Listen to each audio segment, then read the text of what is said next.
everybody, my name is Dan Clark, and my YouTube channel is Life After Religion. And today I want to talk about the governing body and why I think they are psychopathic. I really believe they're psychopathic. I believe they're amoral. I believe they're narcissistic.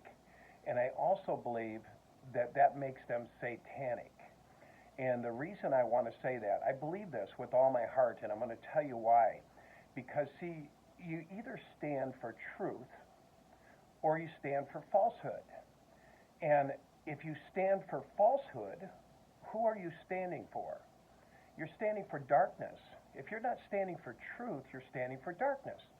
So I wanted to talk about these guys, these governing body, that are still governing body.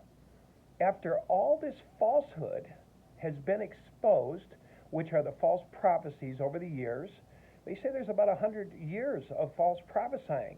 Now I came, I was born into this. I was born into it in the 50s, 1950s, 1959. So I've seen three massive, devastating false prophecies just in my time. But think about these guys, the governing body, Stephen Lett, Anthony Morris. Think about these guys. They go back another 10 years before me. 10 years, maybe more, maybe 15 years. Maybe they were born in the 1930s, 1940s. I mean, seriously, these guys go back a long time. Now, think about what I've seen since I've been in there, so 40 years. I've seen the 1975 false prophecy, the generation prophecy, false prophecy, and I've witnessed the overlapping generation false prophecy. Now, when I saw the 1975 prophecy, I wasn't really conscious of what was going on. I was in my teenage years and so on and so forth, but I was fully involved in the generation false prophecy. This generation will by no means pass away till all these things occur, and it was 70, 80 years from 1914. Anyway, that passed by, and that's when I left. Now think about this. Why did I leave in the generation prophecy? Because I saw it was false, and something in me said it was false. And so I listened to that something in me, and I left, and I honored that because it wasn't true. But here's what I want to say. Why did I say they were amoral? Amoral means something's wrong. Like amoral would be like, they talk about adultery or something like that, but you just go do it anyway, and you have no conscience about it. It's like some people have still a consciousness about things that are wrong, right? So amoral means you don't have a consciousness about things that are wrong. So in 1975, a whole lot of people got screwed. Millions of people put their life on hold, being governed by the governing body of Jehovah's Witnesses, being governed by them, told that the governing body was the mediator between them and God, was told they were the mediator between them and God, and thus run their life through the society, right? And they got screwed. And the reason I say they got screwed is because when 75 came and went, there was nobody falling to their knees. Just think about that. If you were the person who were responsible for misleading millions of people, wouldn't you fall on your knees before God? Wouldn't you fall on your knees before God and say, oh my God, what have I done? Wouldn't you go out there and apologize to people and say, we're so sorry, we got it wrong, we're not going to do it again? This is why I say they're amoral and even satanic, psychopaths. The reason I say psychopaths is because they've lost all touch with consciousness. With consciousness, they're amoral. They are not conscious. They didn't apologize to anybody. In fact, when people said, wow, this isn't true, I'm getting out of here. I've gave up enough of my life. I've sacrificed everything. I've given up my sports, my recreation, my everything. I've given all this time to passing out watchtowers, awakes, and books. And let me get this off here. Anyway, But they did not do that. This is what makes them amoral, and I believe psychopathic, satanic, because they did not care. What did they do after 75? They bastardized those that left. Those that left, they said, those no good slaves. I mean, you remember that's what we called ourselves, good-for-nothing slave. Well, when they left, they said, oh, those apostates, they were only in it for the short runs. Get them out of here. They were nasty, nasty slave owners, amoral. They didn't care that these people lost their homes. They even took some of their homes. These people gave their homes to society, thinking they were going to go into a paradise that was promised, that was spoken of by these people.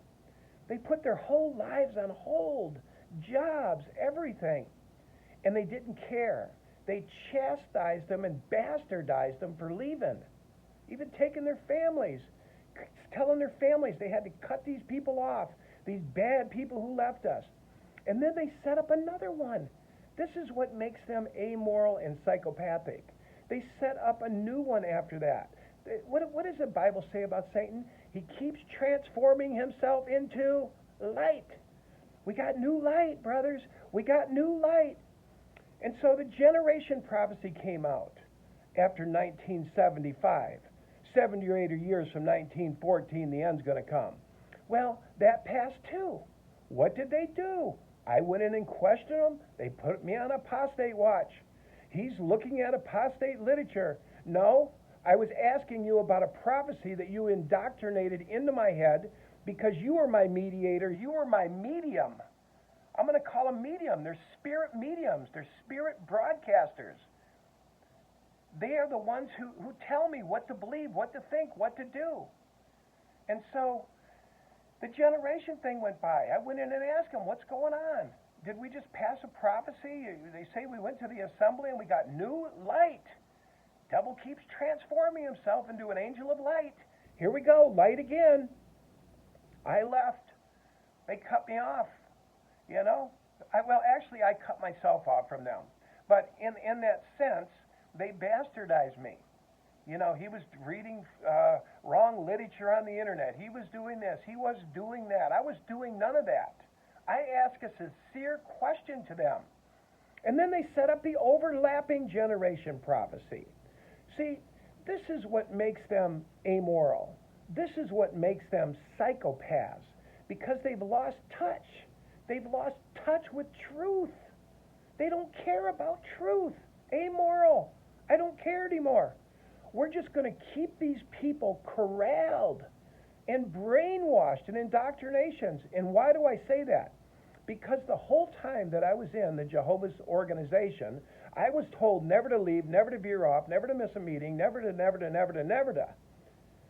All to keep me on the indoctrination, on the feeding program that was coming from the assemblies, you know, which was coming from the podiums, to keep me indoctrinated. That's why they were doing that, to keep us corralled. What sick people want to keep other people in a box? Psychopaths. Psychopaths is who want to hold people in a box and control them. This isn't because they're trying to protect you from Satan.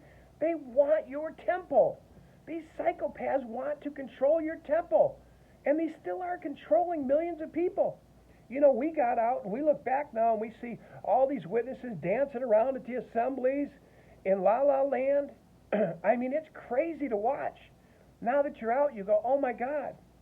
Well, what I want to tell you guys is they're going to the next level now. They're going to the next level. They've got everybody on their iPads. They've got everybody on their little, notebooks. What are they, Apple notebooks and everything. And they've got them hooked up to these Zoom meetings. Got to keep the feeding going. Get in your suit and tie. Get to that meeting on time. Show up on your Zoom. I was surprised. I saw some of the dumbest people. They knew how to get on a Zoom meeting. I know a guy from a while back. I went and saw him, and he says, "Oh, I watch our meetings on Zoom. I even gave a talk on Zoom." I'm like, really? Anyway, long story short, they are going to Wi-Fi connection. They are going to internet. They are going to have broadcasting out of New York City. And I got to tell you guys, this is so sick to me. I was down in Grants Pass, Oregon, and this made me sick. I saw people who are on the broadcast network. They got a network in Seventh-day Adventist called 3ABN, Broadcast Network. And what they do is they give their people in the church an antenna. So if you don't go to church, you just watch it on TV. Well, I was down in Grants Pass visiting my father-in-law, and all of a sudden on his TV, there's this church thing going all day long. One talk after another, music, same crap music, we're Seventh-day Adventists, this kind of stuff, and one talk after another all day long, and I was like, oh my God. I said, how do you guys get this? Oh, we got an antenna. Do you want one? No, we don't want an antenna. But I went to the neighbors behind them, and they had an antenna. And the neighbors on this side had an antenna. And I said, do they give antennas to everybody? Oh, yeah. Yeah, we want to make sure you're getting your spiritual food. They are the mediator there, too. They are your medium to connecting to spirit. They feed you what they want to feed you. They tell you how to be, how to think, what church to go, what tithes to give. They give a lot of tithes. Now here's what's interesting. I feel like the witnesses are copying them now. I keep hearing it's being said that we're not going to go back. They're not going to go back to the Kingdom Hall. And they're really working hard to get these millions of people hardwired in to the internet, into these notebooks, into the governing body, JW.org. They're trying to hardwire them in there. They're working it like hell. They're making up all kinds of videos. This is sickening to me. Before you know it, they're trying to build a big media center out there, and I forget where it is, Warwick or Wallkill, somewhere out there. They're trying to build a huge multi-million-dollar media center. Now, Seventh-day Adventist is called 3ABN, 3 Angel Broadcasting Network. Angel Broadcasting Network? 3ABN, 3... this is crazy. So anyway, the witnesses are trying to do the same thing. Now, see, they don't care if you go to the meeting after this. Once they hardwire you into Wi-Fi, once they hardwire your consciousness, and they've already got a lot of the witnesses because they believe they're the mediator, the governing body, the anointed remnant, those that are up in Brooklyn. They already got millions of people believing they're the mediator. So now they've just got to convert them over to the Wi-Fi, convert them over to the media center. And then they can just feed on this crap. They can just feed on this from the television. This is a hijacking of your true nature. This is a hijacking. What do I have here? Our spiritual identity, who we are, has been hijacked. 40 years, The reason I came back to do this stuff was I saw the hijacking. I saw the hijacking that my family had been into. And it was just sickening. It led to mental illness. It's my wife's phone going off. It led to mental illness. And it's sickening because, all you're doing with your life is waiting for the world to end, waiting and hoping on Jehovah, waiting and hoping something good will happen, sacrificing this life for the next life. It's sickening. And now they're doing this. Now they're adding in donations. We used to pride ourselves for 40 years. I was in the Jehovah's Witness for 40 years. We prided ourselves on not passing around the collection plate. Well, they're asking for money now. Now think about it. Nothing's going on. They've sold a lot of buildings in Brooklyn. They're billionaires. And now they're asking people, do you have a car to give to Jehovah? Do you have an extra home that you might want to donate to Jehovah? Rather than giving it to your kids, rather than passing down something to your kids, Jehovah would love your home. In fact, do you have some of that pension that you're getting? That 2,000, 3,000? Could you give a couple hundred to Jehovah? That's what they're doing now in the Zoom meetings. They even say we'll have a ministerial servant come out to your house and make sure that Jehovah can receive your offering. Because we don't need Jehovah don't need your money, but he sure loves a cheerful giver. See, there's your medium. There's your medium telling you what to do with your property, with your money. Think about this. This is insanity. I'm hearing people all the time so upset. I helped my mother. I did this for my mother. And she gave it all to society. She gave it all to Brooklyn, New York. I took care of her when she was sick. The witnesses cut me off. I'm hearing it every day. Every day I'm hearing this. Because people are listening to that program, to that spiritual broadcast. Well, it's going now from Kingdom Hall to Wi-Fi connection. And it's just as powerful.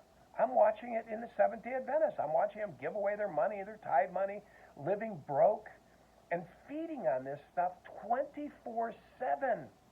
See, that's the thing about Wi-Fi. It's 24/7. So the witnesses can feed on this stuff. Middle of the night, let me turn on my TV. Oh, there's brother so-and-so, and let me hear what Jehovah has to say. Not what God has to say to you. See, we're supposed to be worshiping in spirit and truth. We're supposed to be connected. We already are connected, but we haven't been in tune with it. We decided to give that connection over to society. We decided to give that connection over to 3ABN or whatever other religious institution. Why do you think they call them religious institutions? It's because you will become institutionalized. There's mental institutions. There's spiritual institutions. So that you will become institutionalized. This is what's happened to us. So anyway, this is why I'm out here talking. This is serious. There's no sense on this going on generation after generation after generation that we continue to allow other people to be the mediator between us and God. I mean, that's a sacred connection. We were born in that image and likeness. We already have the direct connection. We've just forgotten it. And so anyway, I just want to say I have a lot more videos to come, guys. Please pass this video on. Let people know what's happening. Help them see from out here. When you're in the matrix, you can't see it. You're like the people at the assembly, just dancing around or just standing in la-la land saying what's happening to the organization. It's changing. Let's help people see what's going on. Let's talk about it. Let's put this out into the ethers. Let's help people take back their true identity. Who are you? Who are you? You're something amazing. Outside of the programming, you were something wonderful and amazing. You're pure awareness with infinite possibilities. And you're here to do something amazing in this world and to share your unique gift. You're made in God's image and likeness, just like the fingerprint, unlike anybody else. You are unlike anybody else. You are to bring things forth, a melody, something that's unique to you. But we never will. We never will until we get that, take back that identity, take back our true identity. We've got to break this curse. Let me get rid of this. We've got to break this curse. We've got to help people come to this understanding. So I hope you share this video. Share it with as many people as you can. Pass it around. I don't care about numbers or people on my page, but the more people, the more numbers, the more things, the more YouTube lets this get out and get into the hands of people who need to hear it. I'm going to send it to my relatives, even those that are witnesses. I want them to know what's happening to them. I want to see them see me speaking from my heart, not my head, my heart. My heart hurts for these people. It truly does. It hurts. It hurts to see this. It's sickening to me. I'm watching around, walking to seeing all these people programmed, millions of people programmed, marching to the tune of Watchtower. When I saw Anthony Morris and all that alcohol he had, it was hundreds of dollars worth of hard liquor. Is that what he needs to cope with what he's doing to this organization? Is this what happens when you're amoral? When you don't have a consciousness about hurting other people? Is this what happens? Is this what slave owners are like? They sit back and drink and conjure up new stories without any consciousness of what they're doing? I think so. I think so. And what I just want to say in closing, you're either working for truth or you're working for falsehood. And we know who falsehood represents, and we know who truth represents. So anyway, guys, please subscribe to my page. Tell other people about the page. Pass it around. And let's get the word out. Hit the little bell on there and so you can receive these notifications. And I hope this inspired you. I hope this made you more aware.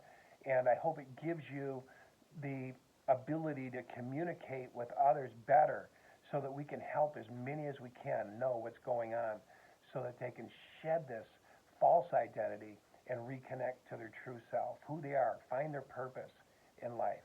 Okay, thank you so much. Dan Clark signing off. Talk to you later. Bye-bye.